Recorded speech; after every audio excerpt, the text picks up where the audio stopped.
ராஜா நாம் எடுத்த முடிவை விமர்சனம் செய்திருந்தார். தோழர்கள் என்னிடத்தில் அதை பற்றியெல்லாம் கேட்டார்கள். நான் அதை பொருட்படுத்த வேண்டாம், கடந்து செல்லுங்கள், அதற்கு யாரும் எதிர்வினையாற்ற வேண்டாம் என்று பேசியவர்களிடத்தில், தொடர்பு கொண்ட தோழர்களிடத்தில் சுட்டிக்காட்டினேன், அறிவுறுத்தினேன். திராவிட முன்னேற்ற கழக தலைவர் அண்ணன் ஸ்டாலின் அவர்களிடத்திலே இந்த ஆதரவு நல்குவது என்கிற முடிவை நேரிலே சந்தித்து இடதுசாரிகள் எடுத்த முடிவை நாங்களும் எடுக்கிறோம் என்று சொல்லிவிட்டுத்தான் ஆதரவை நல்கினோம்.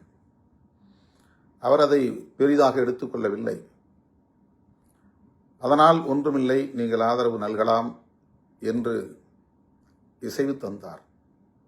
அமைச்சரவையில் இடம்பெறப்போவதை அவருக்கு தெரிவிக்க முடியவில்லை. திமுகவை கடுமையாக விமர்சித்துக் கொண்டிருக்கிற தாவேகாவோடு நாம் கைகோர்ப்பதை அல்லது அவர்களோடு களத்தில் நிற்பதை அல்லது அவர்களுக்கு ஆதரவு அளிப்பதை அவ்வளவு எளிதாக எப்படி திமுக தொண்டர்களால் கடந்து செல்ல முடியும்? இப்போது காங்கிரஸ் செய்த துரோகத்தை விட விசிக செய்த துரோகம் பெரிது என்று கூலிக்கு மாரடிக்கும் கும்பல் நமக்கு எதிரான அவதூறுகளை அள்ளி இறைத்துக் கொண்டிருக்கிறது. ஏதோ விடுதலை சிறுத்தைகள் கட்சிக்குத்தான் மிகப்பெரிய இழப்பு ஏற்பட்டு விட்டது, தலித்துகள் தான் எல்லோரும் அந்த பக்கம் திரும்பிவிட்டார்கள், தலித் வாக்கு வங்கியே சரிந்து விட்டது என்றெல்லாம் பரப்புகிறார்கள். யாரோடும் பேரம் பேசவில்லை, யாருக்காகவும் காத்திருக்கவில்லை. இடதுசாரிகள் எடுத்த முடிவே சிறுத்தைகளின் முடிவு என்பதை உறுதிப்படுத்தினோம்.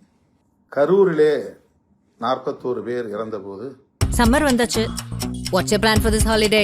எங்க கிட்ட விட்டுருங்க, நாங்க பாத்துக்கிறோம். GT Holidays. GT Holidays, South India's #1 travel brand. Periyar Maniamma Institute of Science and Technology, Tanjavur. Mechanical engineering with specialization in energy engineering, robotics and industrial automation.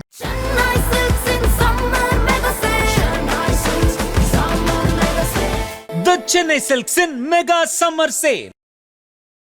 ஒவ்வொருவருக்கும் இந்த தேர்தல் முடிவு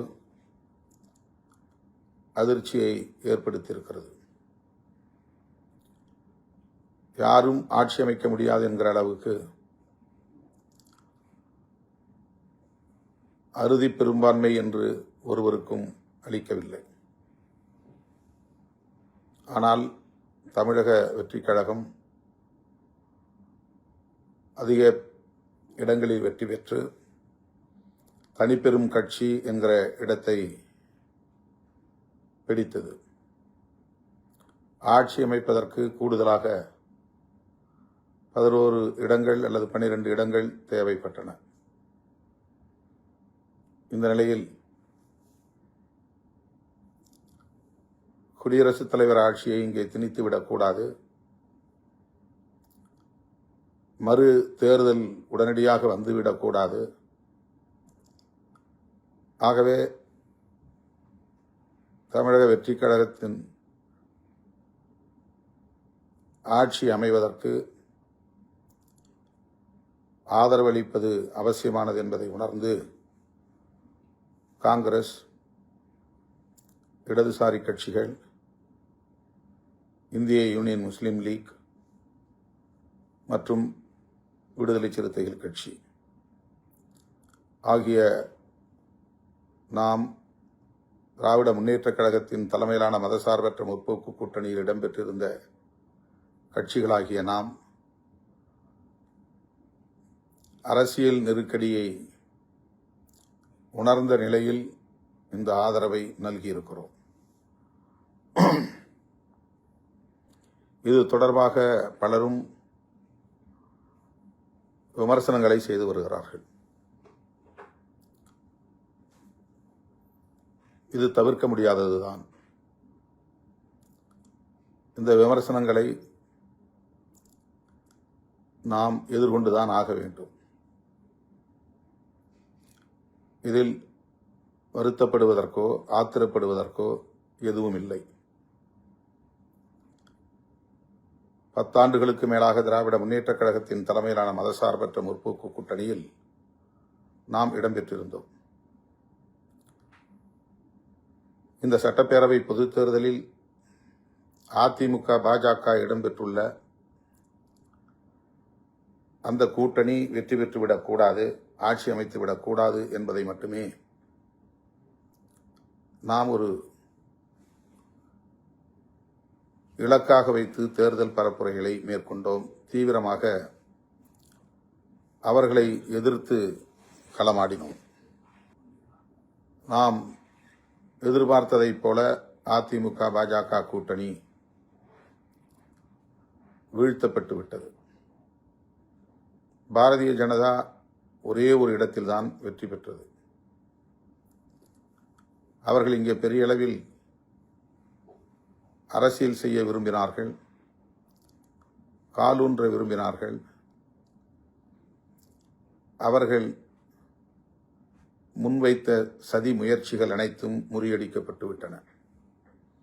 அந்த வகையிலே நாம் மேற்கொண்ட முயற்சி வெற்றிதான். ஆனால் தவேக தனிப்பெரும் கட்சியாக வெற்றி பெற்ற நிலையில் திமுக தலைமையிலான கூட்டணி ஆட்சி அமைக்க முடியாமல் போய்விட்டது. தேர்தலுக்கு முன்பே இதை நாம் கணித்தோம். இஸ்லாமியர்களின் வாக்குகளையும் கிறித்தவ பெருங்குடி மக்களின் வாக்குகளையும் பெருமளவில் தவேக பிரிக்கும். அதுதான் அவர்களின் ஒரே குறியாக இருக்கிறது. ஆகவே திமுக கூட்டணிக்கு இது பாதிப்பை ஏற்படுத்தும். அதனால் திமுக ஆட்சி அமைப்பதற்கு போதிய இடங்களை பெற வாய்ப்பில்லை. குறைந்த இடங்களில் ஆட்சியை கைப்பற்றுகிற வாய்ப்பை இழக்கும் என்ற ஒரு யூகம் நமக்கு இருந்தது. அதாவது திமுக ஆட்சி அமைப்பதற்கு போதிய இடங்கள் கிடைக்காது, ஆனால் தனிப்பெரும் கட்சியாக அது வெற்றி பெறும் என்று நான் யூகம் செய்துதான் நானும் சட்டமன்றத்திற்கு வர வேண்டும், தமிழ்நாடு அரசியலில் தீவிரமாக ஈடுபட வேண்டும்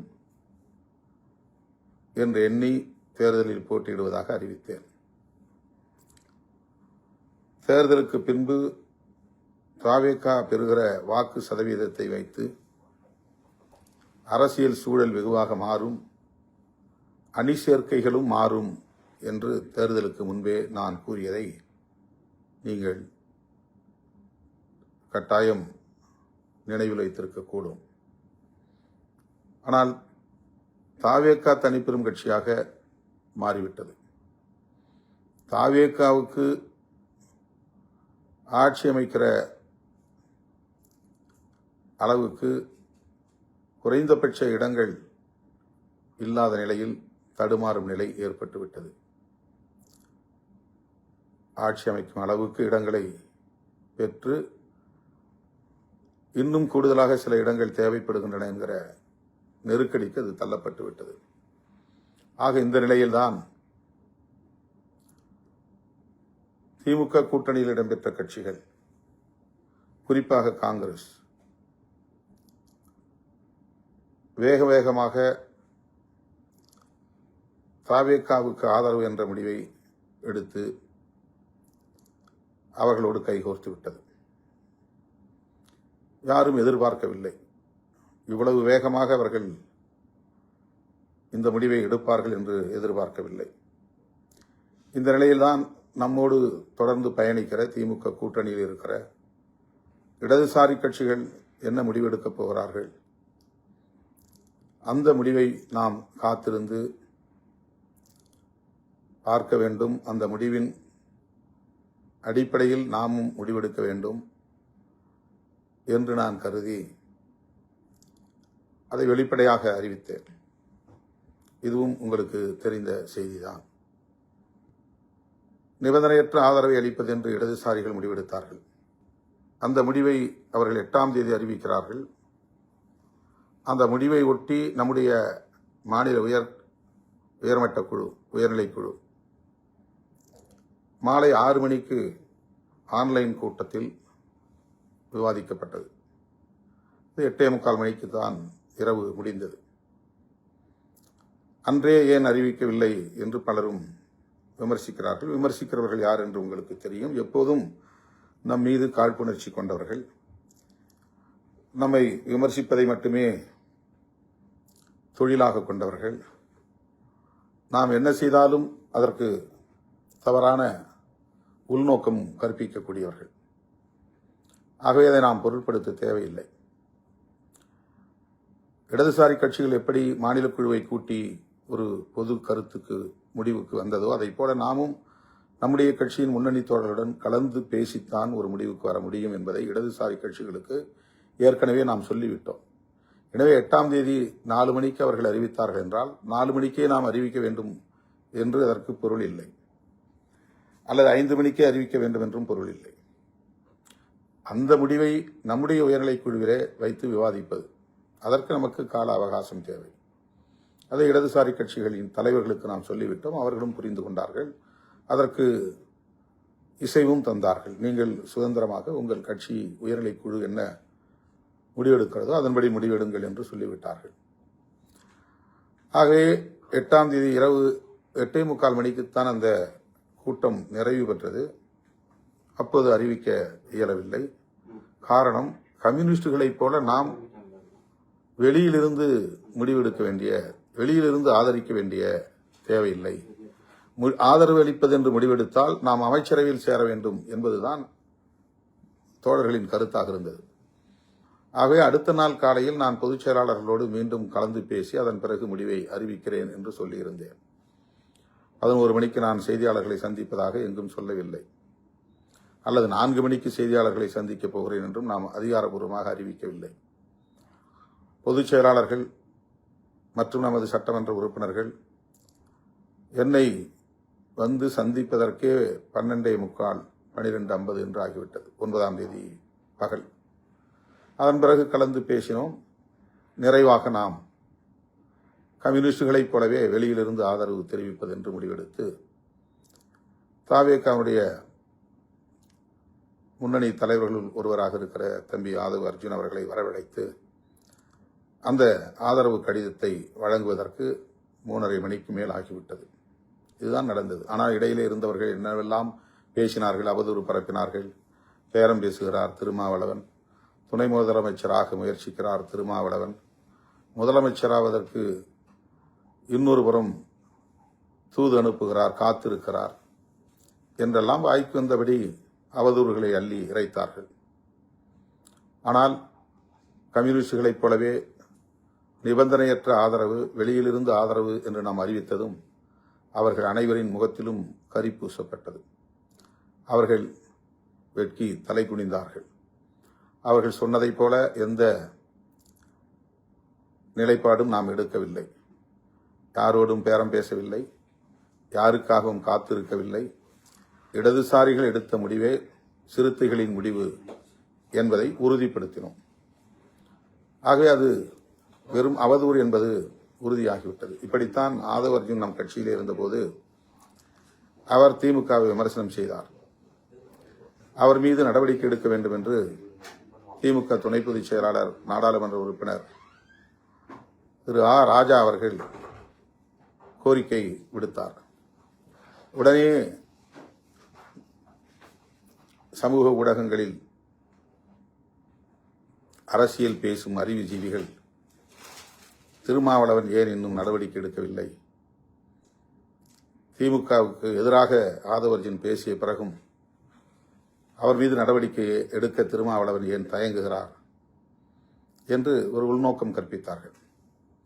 ஒரு சிலர் ஒருபடி மேலே போய் ஆதவ் அர்ஜுன் மேல் திருமாவளவனால் நடவடிக்கை எடுக்க முடியாது, ஏனென்றால் ஆதவ் அர்ஜுனிடம் பல 100 கோடிகள் பணம் வாங்கி அவருக்கு கட்டுப்பட்ட நிலையில் கிடக்கிறார், முடங்கி கிடக்கிறார் என்றெல்லாம் அவதூறுகளை அள்ளி இறைத்தார்கள். 200 கோடி என்றார்கள், 400 கோடி என்றார்கள். ஆதவ் அர்ஜுன் அவ்வளவு பணம் கொடுத்துவிட்டு கட்சியிலே சேர்ந்தாராம். அவருடைய பணத்தில் தான் நாம் கட்சியை நடத்தினோமாம். ஆதவ் அர்ஜுன் வருவதற்கு முன்பு நாம் மாநாடுகளை நடத்தியது இல்லையா, பேரணிகளை நடத்தியது இல்லையா, விருதுகள் வழங்கும் விழா நடத்தியதில்லையா? இந்த கும்பல் எப்படிப்பட்ட கும்பல், நமக்கு எதிரான அவதூறுகளை பரப்புகிற கும்பல் என்பதை நீங்கள் புரிந்து கொள்ள வேண்டும். ஆதவ அர்ஜுன் கட்சியில் சேர்ந்த பிறகு நாம் ஒரு விருதுகள் வழங்கும் விழாவை நடத்தினோம். அதில் அவருடைய குழுவை சார்ந்தவர்கள் ஒருங்கிணைப்பு பணிகளை மட்டும் மேற்கொண்டார்கள். மேடை அமைப்பது, ஒலி அமைப்பது, ஊடகங்களுக்கு இணைப்பு கொடுப்பது என்ற பணிகளை மட்டும் மேற்கொண்டார்கள். அவ்வளவுதான். செலவு என்பது நீங்கள் கொடுத்த பணம். கிட்டத்தட்ட 30-40 பேர் தலா 50,000, 1,00,000 என்று வழங்கிய பணம். இதுதான் விருதுகள் வழங்கும் விழாவுக்கு. எப்போதுமே நாம் வெளியில் யாரிடத்திலும் வசூல் செய்ததே கிடையாது, நன்கொடை திரட்டியதே கிடையாது. நீங்கள் கொடுக்கிற பணத்தை கொண்டுதான் விருதுகள் வழங்கும் விழாவை இத்தனை ஆண்டுகளாக நாம் நடத்தி வருகிறோம். யார் யார் பணம் வழங்குகிறார்கள், நன்கொடையாளர்கள் என்பதை மேடையிலேயே அறிவிப்பதுண்டு. இதையெல்லாம் தெரிந்திருந்தும் கூட அந்த விழாவையும் ஆதவ அர்ஜுன் தான் ஒட்டுமொத்தமாக செலவு செய்து நடத்தினார் என்று அவதூறு பரப்பினார்கள். மது மற்றும் போதைப்பொருள் ஒழிப்பு மாநாடு, மகளிர் மாநாடு, ஆதவ அர்ஜுன் வருவதற்கு முன்பே நாம் முடிவு செய்த மாநாடு. அது ஆதவ அர்ஜுன் வந்த பிறகு முடிவு செய்த மாநாடு அல்ல. அவர் வராவிட்டாலும் அந்த மாநாட்டை நாம் நடத்தியிருப்போம். அவருக்கு முன்பு அதுபோல எண்ணற்ற பல மாநாடுகளை நடத்தியிருக்கிறோம். லட்சக்கணக்கான மக்களை திரட்டி நடத்தியிருக்கிறோம். அந்த மாநாட்டுக்கு நான் தமிழ்நாடு முழுவதும் மண்டல வாரியாக உங்களை சந்தித்தேன். ஆங்காங்கே நீங்கள் வழங்கிய நிதி, பல லட்சக்கணக்கில் வழங்கிய நிதி அந்த மாநாட்டுக்கு பயன்படுத்தப்பட்டது. நாம் எதுவுமே இல்லாத ஒரு கட்சி. அதனால் இவர்களுக்கு மாநாடு நடத்துவதற்கு, இவ்வளவு மக்களை திரட்டுவதற்கு எங்கிருந்து சக்தி வந்துவிடும், ஆதவ அர்ஜுன் தான் தந்திருப்பார் என்று இந்த கும்பல் யூகம் செய்து நமக்கு எதிரான அவதூறுகளை இன்றைக்கும் பரப்பிக் கொண்டிருக்கிறார்கள். இப்போது நமக்கு யார் யார் நமக்கு எதிரான காழ்ப்புணர்வை கொண்டிருக்கிறார்கள் என்பதை அறிந்து கொள்வதற்கான ஒரு வாய்ப்பு மீண்டும் நமக்கு கிடைத்திருக்கிறது. ஆகவே அந்த மாநாடு, மது மற்றும் போதைப்பொருள் ஒழிப்பு மாநாடு, முழுக்க முழுக்க மக்கள் கொடுத்த நிதியிலிருந்து நடத்தப்பெற்ற மாநாடு. அந்த மாநாட்டில் திமுக எப்படி வரலாம், திமுக பொறுப்பாளர்கள் எப்படி வந்து அமரலாம் என்று சில அறிவுஜீவிகள் கேள்வி எழுப்புகிறார்கள். உடனே திமுக சொம்பு என்றெல்லாம் நம்மை விமர்சனம் செய்தார்கள். ஆதவ அர்ஜுன் மீது நடவடிக்கை எடுக்காமல் இருக்கிறார் என்கிற போதும் திமுகவுக்கு பயப்படுகிறார் என்றார்கள். மது மற்றும் போதைப்பொருள் ஒழிப்பு மாநாடு என்பது அனைவருக்கும் பொதுவானது, எல்லா கட்சிக்கும் பொதுவானது. ஆகவே செய்தியாளர்கள் சந்திப்பில் அதிமுகவும் பங்கேற்கலாம், திமுகவும் பங்கேற்கலாம் என்று நான் வெளிப்படையாக ஒரு அழைப்பு விடுத்தேன். அவரவர் கட்சி அவரவருக்கான செயல் திட்டம் வெவ்வேறாக இருந்தாலும் கூட தேசிய அளவிலான ஒரு மது விலக்கு கொள்கை என்பது தேவைப்படுகிறது. ஒரு மாநிலத்திலே மது விலக்கு, இன்னொரு மாநிலத்தின் நடுவிலை சுற்றிலும் மது விலக்கு அமலில் இல்லை. இங்கே மட்டும் மது விலக்கு அமலில் இருந்தால் என்ன செய்ய முடியும் என்ற கேள்வியை அவர் எழுப்பியது சரிதான். பாண்டிச்சேரியிலே தாராளமாக மது புழங்குகிறது, ஆந்திராவிலே மது புழங்குகிறது, தமிழ்நாட்டிலே மது விலக்கு நடைமுறைப்படுத்தப்படுகிறது என்றால் அது வெறும் போலித்தனமான மது விலக்காகத்தான் இருக்க முடியும். எனவே மாநில அரசுக்கான அதிகாரமாக அது இருந்தாலும் கூட அதை இந்திய ஒன்றிய அரசு கையில் எடுத்து மதுவிலக்குக்கான ஒரு தேசிய கொள்கையை வரையறுக்க வேண்டும் என்று நாம் சொன்னோம். உடனே மாநில அரசின் கொள்கைகளை மத்திய அரசுக்கு எப்படி ஒப்படைக்கலாம் என்று சில அறிவுஜீவிகள் கிளம்பிவிட்டார்கள். திருமாவளவன் மாநில உரிமை பேசக்கூடியவர், மாநில சுயாட்சி பேசக்கூடியவர், மதுவிலக்கு கொள்கை மாநில அரசிடம் இருக்கிற அந்த அதிகாரத்தை இந்திய ஒன்றிய அரசிடம் ஒப்படைக்க பார்க்கிறார் என்றெல்லாம் நமக்கு எதிரான அவதூறுகளை பரப்பினார்கள். ஆக அதிமுக அதிலே பங்கேற்கவில்லை, திமுகவை சார்ந்தவர்கள் இன்று பங்கேற்றார்கள். இதெல்லாம் நடந்த வரலாறு. அப்போது நம்மை திமுக சொம்பு என்றார்கள். ஆதவ அர்ஜுன் மீது நடவடிக்கை எடுக்காததற்கு இதுதான் காரணம் என்றார்கள். ராஜா சொல்லியும் இவர் நடவடிக்கை எடுக்காமல் தாமதப்படுத்துகிறார், ஏன் தாமதப்படுத்துகிறார், ஏன் இன்னும் வாய் திறக்கவில்லை என்றெல்லாம் சொன்னார்கள். எல்லோருக்குமான தலைவர் அம்பேத்கர் என்கிற நூல் வெளியீட்டு விழாவில் நான் பங்கேற்க இயலாமற் போனது. பங்கேற்றால் அது ஒரு அரசியல் முடிவாக மாறும். ஒரு அணி சேர்க்கை தொடர்பான கருத்துருவாக்கத்தை ஏற்படுத்தும். திமுக கூட்டணியில் இருந்த திருமாவளவன் விஜயோடு கைகோர்த்து விட்டார், அணி மாறிவிட்டார், புதிய அணி உருவாகிவிட்டது என்றெல்லாம் பேசக்கூடிய ஒரு சூழல் உருவாகும். ஆகவே ஒரு மேஜர் டெசிஷன், மிக முக்கியமான முடிவு, அந்த முடிவை எடுப்பதிலே ஒரு தயக்கம் இருந்த காரணத்தினால் அந்த விழாவில் நாம் பங்கேற்கவில்லை. அதுதான் காரணம். ஆனால் அதற்கும் வாய்க்கு வந்தபடி பலரும் பலவிதமான கருத்துக்களை பேசினார்கள், அவதூறுகளை பரப்பினார்கள். அந்த கூட்டத்தில் பேசிய ஆதவ் அர்ஜுன் திமுகவுக்கு எதிரான கடும் விமர்சனத்தை முன்வைத்த நிலையில் அவரை அழைத்து நான் விளக்கம் கேட்டேன். அவர் தன்னுடைய கருத்து சரியானது என்று சொன்ன நிலையில்தான் 6 மாதம் அவர் மீது நாம் நடவடிக்கை எடுத்தோம். அப்போது ஆதவ் அர்ஜுனிடத்திலே பல 100 கோடி பணம் பெற்றுக்கொண்ட காரணத்தினால்தான் திருமாவளவனால் அவர் மீது நடவடிக்கை எடுக்க முடியவில்லை என்று சொன்ன கும்பல் வாயடைத்து போனது. அவர்களின் முகத்தில் கரி பூசப்பட்டது. அது உண்மையாக இருந்தால் ஆதவ் அர்ஜுன் மீது 6 மாத ஒழுங்கு நடவடிக்கையை நாம் எடுத்திருக்க முடியுமா என்ற கேள்வி எழுகிறது. ஆகவே அவர்களுடைய அவதூறு பொய்த்து போனது. அதன் பிறகு அவர் வந்து நான் விசிகாவிலிருந்து விலகுகிறேன், தாவேகாவில் சேருகிறேன் என்று நம்மிடத்திலே நாகரிகமான முறையில் சொல்லிவிட்டுத்தான் விடைபெற்றார். நானும் வாழ்த்தி அனுப்பி வைத்தேன். அதன் பிறகு அவருக்கும் நமக்கும் எந்த தொடர்பும் இல்லை. கரூரிலே 41 பேர் இறந்தபோது அந்த துயரம் எனக்கும் மிகப்பெரிய பாதிப்பை ஏற்படுத்திய நிலையில் ஆதவ் அர்ஜுன் அவர்களை தொடர்பு கொண்டு என்ன நடந்தது என்று கேட்டேன். நடந்ததை சொன்னார். வருத்தப்பட வேண்டாம், மனம் தளர வேண்டாம், இது ஒரு விபத்து, அவ்வளவுதான். இதற்கு அரசியல் உள்நோக்கம் கற்பிக்க வேண்டாம், இதை கடந்து செல்லுங்கள், விஜய் அவர்களுக்கும் என்னுடைய வருத்தத்தை வெளிப்படுத்துங்கள் என்று அவரிடத்திலே சொன்னேன். அவ்வளவுதான். அதற்கு பிறகோ அதற்கு முன்போ இந்த தேர்தல் முடிவு வருகிற வரையில் அவரும் என்னை தொடர்பு கொண்டதில்லை, நானும் அவரை தொடர்பு கொண்டு பேசியதில்லை. ஊரில் பலவிதமான அவதூறுகளை பரப்புகிறார்கள் இயக்கத் தோழர்கள், நீங்கள் புரிந்து கொள்ள வேண்டும். தோழர்களே, இப்போது ராஜா நாம் எடுத்த முடிவை விமர்சனம் செய்திருந்தார். தோழர்கள் என்னிடத்தில் அதை பற்றியெல்லாம் கேட்டார்கள். நான் அதை பொருட்படுத்த வேண்டாம், கடந்து செல்லுங்கள், அதற்கு யாரும் எதிர்வினையாற்ற வேண்டாம் என்று பேசியவர்களிடத்தில், தொடர்பு கொண்ட தோழர்களிடத்தில் சுட்டிக்காட்டினேன், அறிவுறுத்தினேன். அவர் காங்கிரஸை பற்றி அப்படி விமர்சித்தாரா என்று எனக்கு தெரியவில்லை. இடதுசாரிகள் ஆதரவு நல்கியதும் ஒரு அணிமாற்றம்தான். அவர்கள் அமைச்சரவையில் இடம்பெறவில்லை, ஆனால் தாவேகாவுக்கு ஆதரவு நல்கியிருக்கிறார்கள். அதே நிலைப்பாட்டைத்தான் நாமும் எடுத்தோம். ஆனால் நம்முடைய தோழர்கள் அமைச்சரவையில் இடம்பெற வேண்டும், அதுவும் நானே இடம்பெற வேண்டும் என்கிற கருத்தை தொடர்ந்து வலியுறுத்தியதன் விளைவாக, தாவேகா தரப்பிலும் அழைப்பு விடுத்ததன் விளைவாக அமைச்சரவையில் நாம் இடம்பெறுவது என்ற முடிவை எடுத்தோம்.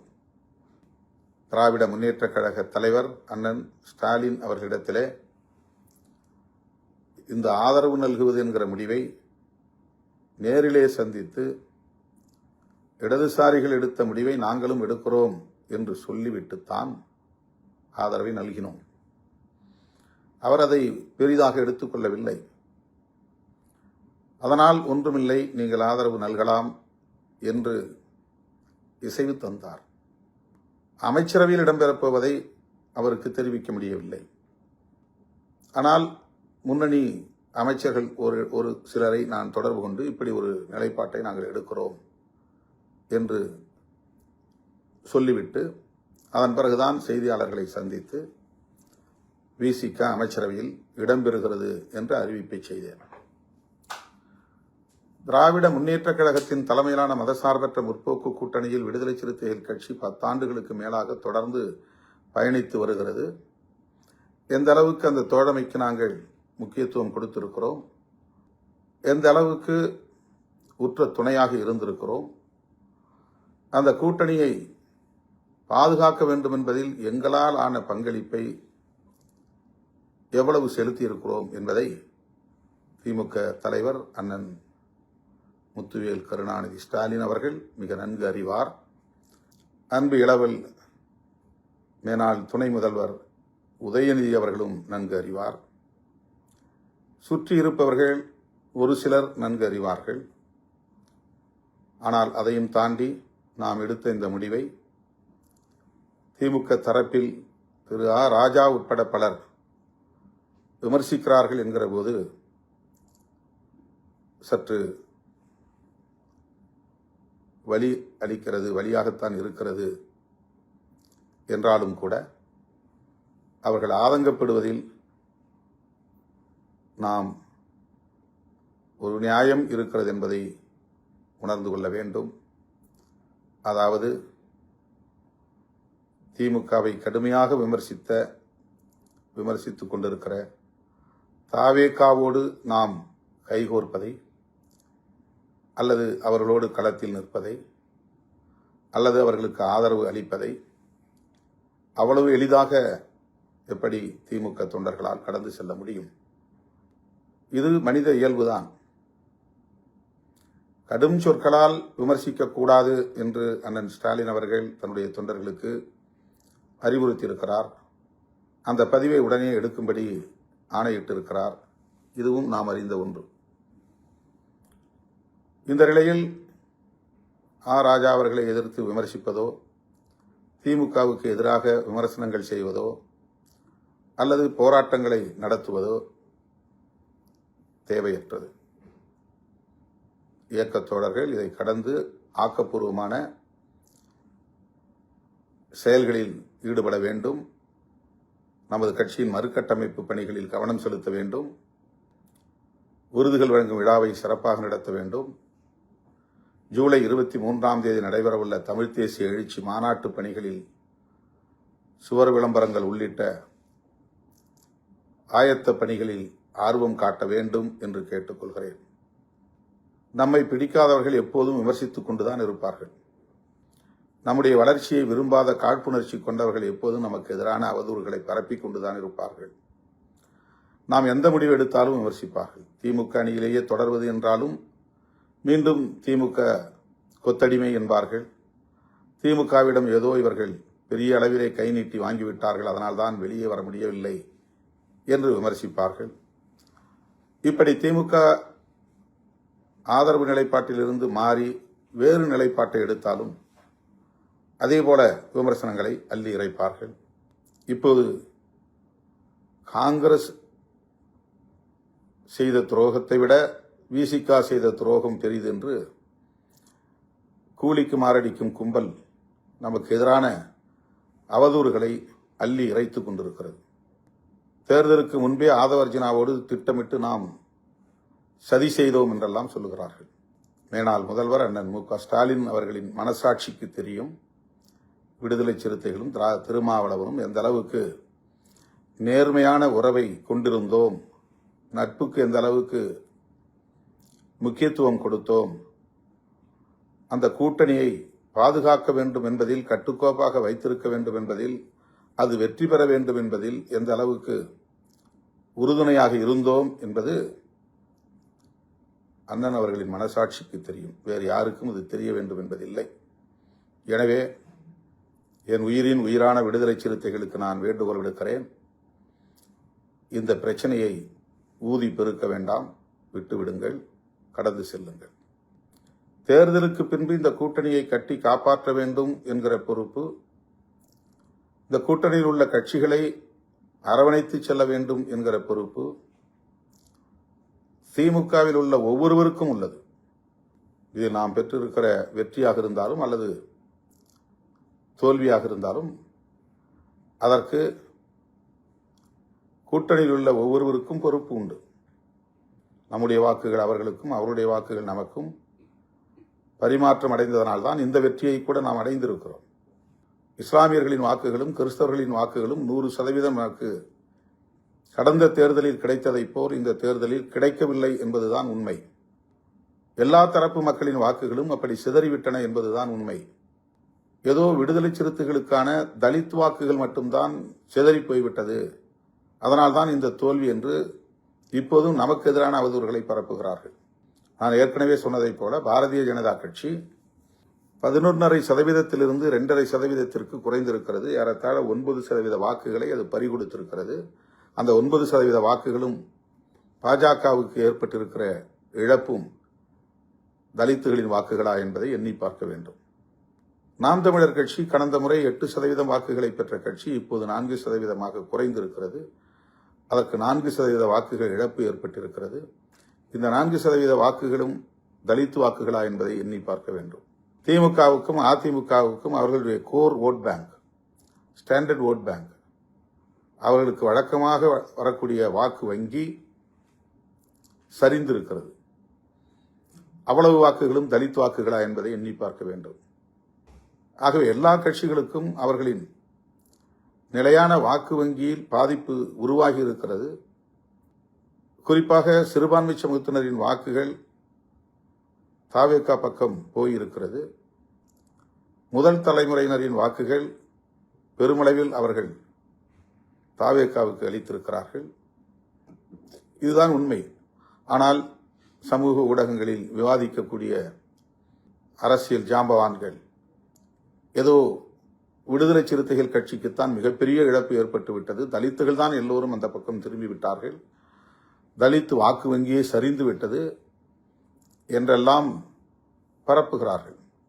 ஆக காங்கிரசுக்கு எதிராக அவர்களுக்கு ஆத்திரம் வரவில்லை, அல்லது கம்யூனிஸ்டுகளை விமர்சிக்கிற துணிச்சல் இல்லை, IUML இந்திய யூனியன் முஸ்லீம் லீக்கை விமர்சிக்கிற துணிச்சல் இல்லை. திருமாவளவனை எப்படியும் விமர்சிக்கலாம், எப்போதும் விமர்சிக்கலாம், திருமாவளவனுக்கு எதிரான அவதூறுகளை பரப்பலாம் என்று திட்டமிட்டு சமூக ஊடகங்களிலும் இதர ஊடகங்களிலும் நமக்கு எதிரான ஒரு கருத்துருவாக்கத்தை கட்டமைக்கிறார்கள். இதற்கு நாம் இடம் கொடுத்து விடக்கூடாது. இது உண்மை இல்லை. நம்முடைய வாக்குகள் நம்மோடு இருக்கின்றன.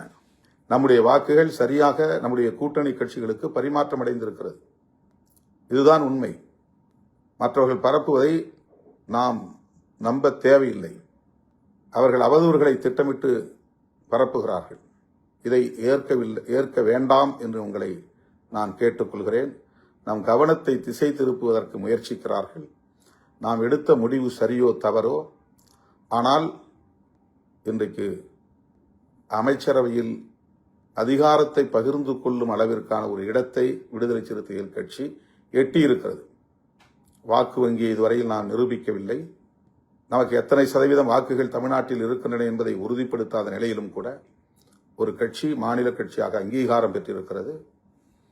வாக்கு வங்கியை நிரூபிக்காத ஒரு கட்சி அமைச்சரவையில் இன்றைக்கு இடம்பெற்றிருக்கிறது. இந்த அளவில் மட்டும்தான் இதை நீங்கள் பார்க்க வேண்டும். இவர்களெல்லாம் அங்கீகாரம் பெற்றுவிட்டார்களே, அமைச்சரவையில் இடம்பெற்று விட்டார்களே, ஒரு சாதாரண குடும்பத்தில் பிறந்த வன்னி அரசு இன்றைக்கு ஒரு மாண்புமிகு அமைச்சர் என்கிற இடத்தை எட்டி பிடித்திருக்கிறாரே என்று பொறுத்து கொள்ள முடியாத, சகித்துக் கொள்ள முடியாத கும்பல் தொடர்ந்து நமக்கு எதிரான அவதூறுகளை பரப்பிக் கொண்டுத்தான் இருப்பார்கள். திருமாவளவன் அதிகாரத்துக்காக அலைகிறார், பதவி பித்து பிடித்து அலைகிறார், பதவி வெறி பிடித்து அலைகிறார் என்றெல்லாம் சொன்னார்கள். ஏதோ நான் துணை முதலமைச்சராவதற்காக பேரம் பேசிக் கொண்டிருக்கிறேன் என்பதைப் போல, நானே அமைச்சராவதற்கு ஆசைப்படுகிறேன் என்பதைப் போல, வன்னியரசுதான் அமைச்சர் என்று அறிவித்த பிறகு அவர்கள் அத்தனை பேரின் முகத்திலும் கரி பூசி இருக்கிறோம். அவர்கள் நினைத்தது பொய்யாகிவிட்டது, பொய்த்து போய்விட்டது. எத்தனையோ முறை பாரதிய ஜனதா அமைச்சரவையிலேயே இடம்பெறுவதற்கு வாய்ப்பு இருக்கிறது என்று பல பேர் வந்து என்னிடத்திலே ஆசை காட்டிய வரலாறு உண்டு. அப்போதெல்லாம் மயங்காதவன் இப்போது இந்த அமைச்சரவையிலே இடம்பெறப் போகிறோம் என்ற கதையை கட்டினார்கள், பரப்பினார்கள். அது உண்மையில்லை என்பதை நாம் இன்றைக்கு நடைமுறைப்படுத்தி காட்டியிருக்கிறோம்.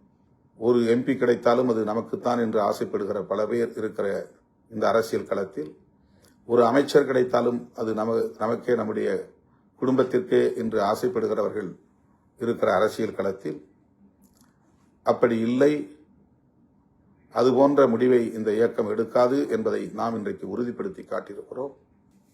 கூட்டணி ஆட்சி முறையை அங்கீகரித்திருக்கிறோம். தமிழ்நாட்டில் கூட்டணி ஆட்சி முறை வர வேண்டும் என்று முதலில் முன்மொழிந்த இயக்கம் விடுதலை சிறுத்தைகள் கட்சி. அப்படி ஒரு சூழல் காலத்தின் கட்டாயத்தால் உருவாகி இருக்கிறது. அமைச்சரவையிலே இடம்பெறுகிற ஒரு வாய்ப்பு கனிந்திருக்கிறது. ஆகவே நாம் எடுத்திருக்கிற முடிவு சரியோ தவறோ அதிகாரத்தை பகிர்ந்து கொள்ள வேண்டும் என்ற வேட்கை தணிந்திருக்கிறது. அந்த வாய்ப்பை நாம் பயன்படுத்தியிருக்கிறோம். அந்த புரிதலோடு தோழர்கள் களமாட வேண்டும். யார் நம்மை எவ்வளவு மோசமாக விமர்சனம் செய்தாலும் அதற்கு நீங்கள் செவி சாய்க்க வேண்டாம். போராட்டம் என்கிற பெயரில் கவனம் சிதற வேண்டாம். நம்முடைய அவர் மட்டுமல்ல, இதுபோல் எண்ணற்ற பலர் சமூக ஊடகங்களில் வாய்க்கு வந்தபடி பேசிக் கொண்டிருக்கிறார்கள். அவர்களுக்கெல்லாம் காலம் பதில் சொல்லும். நம்முடைய களம் பதில் சொல்லும். ஆகவே நாம் எடுத்த நிலைப்பாட்டில் தெளிவாக இருப்போம், உறுதியாக இருப்போம், துணிவாக களமாடுவோம். ஜூலை 23 தமிழ் தேசிய எழுச்சி மாநாட்டில் நாடே வியக்கும் அளவுக்கு லட்சக்கணக்கான சிறுத்தைகளை அணிதிரட்டுவோம். அதற்கான ஏற்பாட்டில் தீவிரம் காட்டுவோம். சுவர் விளம்பரங்களை தொடங்குங்கள். துண்டறிக்கை விளம்பரங்களை மேற்கொள்ளுங்கள். கிராமம் கிராமமாக சென்று பெண்கள், குழந்தைகள், இளைஞர்கள் உட்பட அனைவரையும் திரட்டுவதற்குரிய கவனத்தை செலுத்துங்கள். நாம் அவதூறுகளுக்கு முகம் கொடுக்க வேண்டாம். அது நமக்கு பாதிப்பை ஏற்படுத்தும். அவதூறு பேசுகிறவர்கள் பேசிக்கொண்டே இருக்கட்டும். நம்முடைய இலக்கில் கவனம் செலுத்துவோம் என்பதை சொல்லி முடிக்கிறேன். நன்றி, வணக்கம். சம்மர் வந்தாச்சு. What's your plan for this holiday? எங்க கிட்ட விட்டுருங்க, நாங்க பாத்துக்கிறோம். VGT Holidays. GT Holidays, South India's #1 travel brand. Periyar Maniamma Institute of Science and Technology, Tanjavur. Mechanical engineering with specialization in energy engineering, robotics and industrial automation.